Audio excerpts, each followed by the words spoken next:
ടെൻഡൻസിയുള്ള നമുക്ക് പ്രയാസമാണെന്ന് നമ്മൾ പറയുന്ന ഈ കാര്യം നിർമ്മല ദൃഷ്ടിയുള്ള, പാപം ചെയ്യാത്ത, പാപമറിയാത്ത ദൈവത്തിന്റെ പരിശുദ്ധൻ ഈ അഴുക്കുചാലിലേക്ക് വന്ന് താമസിച്ചിട്ട് ദൈവത്തിന്റെ ശക്തിയാലല്ല, അതായത് താൻ ദൈവം എന്ന നിലയിലല്ല, മനുഷ്യൻ എന്ന നിലയിൽ ദൈവത്തിന്റെ പരിശുദ്ധാത്മാവിനാൽ വിജയകരമായി ജീവിച്ചു. നമ്മുടെ അവസ്ഥ എന്തെന്ന് നാം അനുഭവിച്ചതിനേക്കാളും വ്യക്തതയോടും തീവ്രതയോടും കർത്താവ് മനസ്സിലാക്കി. അതാണ് പാപമൊഴികെ സകലത്തിലും നമുക്ക് തുല്യമായി പരീക്ഷിക്കപ്പെട്ട മഹാപുരോഹിതൻ. ഇപ്പൊ ഏതാണ്ടൊക്കെ മനസ്സിലായെന്നല്ലേ? അപ്പൊ ഈ മഹാപുരോഹിതന്റെ സവിശേഷത എന്താ? ഈ മഹാപുരോഹിതനെ നോക്കിക്കഴിഞ്ഞാൽ ഇതാ നമുക്ക് കാണാൻ കഴിയുന്നത്. അപ്പൊ ഈ കർത്താവിന് ഈ ഭൂമിയിൽ ജയകരമായി ദൈവത്തിന്റെ പർപ്പസ് അവിടുന്ന് ഫുൾഫിൽ ചെയ്തു എങ്കിൽ നമുക്കും ദൈവത്തിന്റെ കരുണയാൽ, കൃപയാൽ അതിന് ദൈവം കഴിവ് തരും, ശക്തി തരും. ദൈവം നമ്മളെ എക്വിപ്പ് ചെയ്യും. നമുക്കും ഓവർകം ചെയ്യാം. നമുക്കും കർത്താവ് തെരഞ്ഞെടുത്തതുപോലെ ദൈവഹിതം തെരഞ്ഞെടുക്കാൻ കഴിയും. നമ്മുടേതാകുന്ന ചിന്തയല്ല, നമ്മുടെ ഹിതമല്ല, ദൈവഹിതം ചെയ്യാനായിട്ട് തെരഞ്ഞെടുക്കാൻ നമുക്ക് കഴിയും. എന്തുകൊണ്ട് കഴിയും? ദൈവത്തിന്റെ പരിശുദ്ധാത്മാവിനാൽ കഴിയും. ഇതാണ് പറഞ്ഞത് പുതിയ നിയമത്തിന്റെ ജയകരമാകുന്ന ജീവിതം. ഇതാണ് ദൈവത്തിന്റെ പരിശുദ്ധാത്മാവോട് പറയുന്നത്. ആകട്ടെ, ആ വാക്യം കൂടെ വായിച്ച് നമുക്ക് അങ്ങ് അവസാനിപ്പിക്കാം. അതിന്റെ 16-ാം വാക്യത്തിലേക്ക് വരുമ്പോൾ, അതുകൊണ്ട് കരുണ ലഭിപ്പാനും, അതുകൊണ്ട് കരുണ ലഭിപ്പാനും തത്സമയത്ത് സഹായത്തിനുള്ള കൃപ പ്രാപിപ്പാനുമായി നാം ധൈര്യത്തോടെ കൃപാസനത്തിനടുത്ത് ചെല്ലുക. ഇത് വളരെ വളരെ ചിന്തനീയമാണ്. കാരണം ഈ എബ്രായ വിശ്വാസികളെ സംബന്ധിച്ചിടത്തോളം, ഞാൻ മുമ്പേ പറഞ്ഞു, മഹാപുരോഹിതന്മാരെ കുറിച്ചൊക്കെ ഇവർക്ക് അറിയാം. ഈ മഹാപുരോഹിതൻ വിശുദ്ധ സ്ഥലത്ത് പ്രവേശിക്കുന്ന കാര്യവും അറിയാം, അതും അറിയാം. പക്ഷെ ഈ കാര്യം ഭയങ്കര റാഡിക്കല. എന്ത്?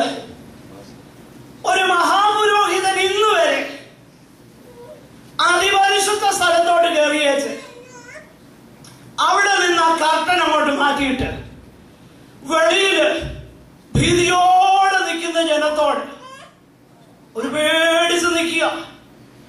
വരുമോ, ഇറങ്ങി വരുമോ, വരത്തില്ലയോ എന്നുള്ള പേടിച്ചാ നിൽക്കുന്നത്. ഈ ചിത്രം പിന്നെ 9-ാം അധ്യായത്തിൽ കാണുന്നുണ്ട്. മനോഹരമാകുന്ന ചിത്രമാണ്. വരുമോ വരത്തില്ലയോ എന്ന് പേടിച്ച് ഇങ്ങനെ കാത്തു നിൽക്കുക ജനസമൂഹം.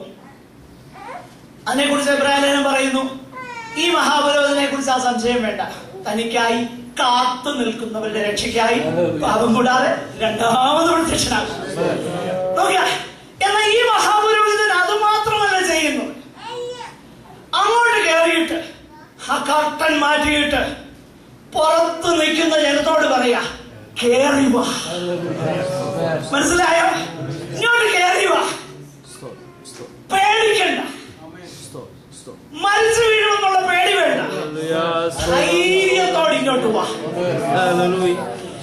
ഈ മഹാപുരോഹിതൻ പിതാവിന്റെ സന്നിധാനത്തിൽ ചെന്നെന്ന് മാത്രമല്ല, നമ്മെ അങ്ങോട്ട് കൊണ്ടുപോകുന്ന മഹാപുരോഹിതൻ. അതുകൊണ്ടാണ് ഈ മഹാപുരോഹിതൻ അതിശ്രേഷ്ഠനായിരിക്കുന്നത്. പ്രിയരെ, എന്താണ് അവിടെ കാണുന്നത്? കരുണ ലഭിപ്പാൻ.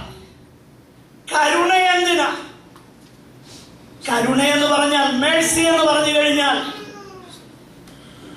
നമുക്കറിയാം, ചെയ്ത, അതായത് അർഹമായത് തരാതിരിക്കുന്നതാണ് എന്ത്? കരുണ. തൂക്കിക്കൊല്ലാൻ ഒരുത്തനെ വിധിച്ചു, എല്ലാ കോടതിയും പറഞ്ഞു തൂക്കിക്കൊല്ലാൻ. അവസാനം പ്രസിഡന്റിന്റെ മുൻപിൽ മേഴ്സി പെറ്റീഷൻ. മേഴ്സി പെറ്റീഷൻ എന്തുവാ? I deserve this, but your honor, your excellency, please forgive me. I deserve this. God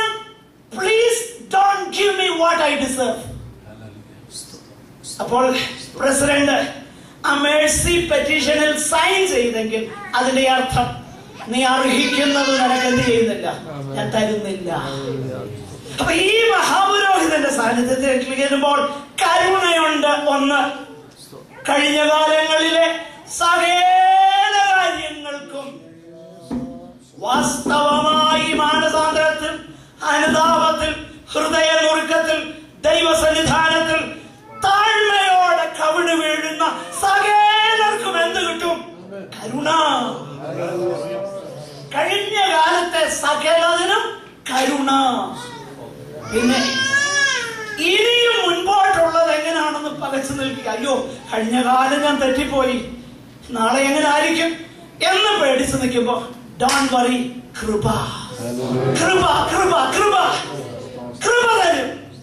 അതുകൊണ്ട് നമുക്ക് ധൈര്യത്തോടെ നമ്മുടെ കണ്ണുകളെ അടയ്ക്കുക. എനിക്കറിയാം വളരെ ഹെവി സ്റ്റഫാണ്, എങ്കിലും ദൈവത്തിന്റെ പരിശുദ്ധാത്മാവ് നിങ്ങളുടെ ഹൃദയങ്ങളിൽ പ്രവർത്തിച്ചു എന്ന് ഞാൻ കരുതുകയാണ്. നമുക്ക് നമ്മെ തന്നെ ദൈവസന്നിധാനത്തിൽ സമർപ്പിക്കാം.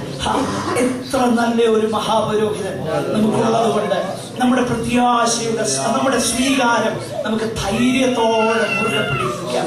നമ്മുടെ ബലഹീനതയിൽ സഹതാപം കാണിപ്പാൻ കഴിയാത്ത ഒരു മഹാപുരോഹിതനല്ല. പാപമൊഴികെ സകലത്തിലും നമുക്ക് തുല്യമായി പരീക്ഷിക്കപ്പെട്ടവനാണ്. അതുകൊണ്ട് കരുണ ലഭിപ്പാൻ, തത്സമയത്ത് സഹായത്തിനുള്ള കൃപ ലഭിക്കേണ്ടതിന് in our time of need, ഏതാണോ നീഡ്, ആ നീഡിനനുസരിച്ച് കൃപ ലഭിക്കാനായിട്ട് നമുക്ക് ധൈര്യത്തോടെ പേടി കൂടാതെ അങ്ങോട്ട് കടന്നു ചെല്ലാം. കാരണം ആ മഹാപുരോഹിതൻ നമ്മെ ആഹ്വാനം ചെയ്യുക, ധൈര്യത്തോടെ കടന്നുപോവാ ഈ കൃപാസനത്തിലേക്ക്, ഈ ദൈവിക സാന്നിധ്യത്തിലേക്ക്, ഈ അതിപരിശുദ്ധ സ്ഥലത്തിലേക്ക് കടന്നുപോവാ. നമ്മുടെ ഹൃദയങ്ങളെ ദൈവസന്നിധാനത്തിൽ നമുക്ക് താഴ്ത്താം. കർത്താവിനെ, യേശു ക്രിസ്തുവിനെ നോക്കാം. കർത്താവിനെ നമുക്ക് ധ്യാനിക്കാം. നമ്മുടെ ഓട്ടം സ്ഥിരതയോടെ ഓടാം. ദൈവം ഈ വചനങ്ങളാൽ നമ്മെ സഹായിക്കട്ടെ. സഹോദരന്മാർ, ഒരാൾക്ക് ദയവായി പ്രാർത്ഥിക്കാം. Praise God.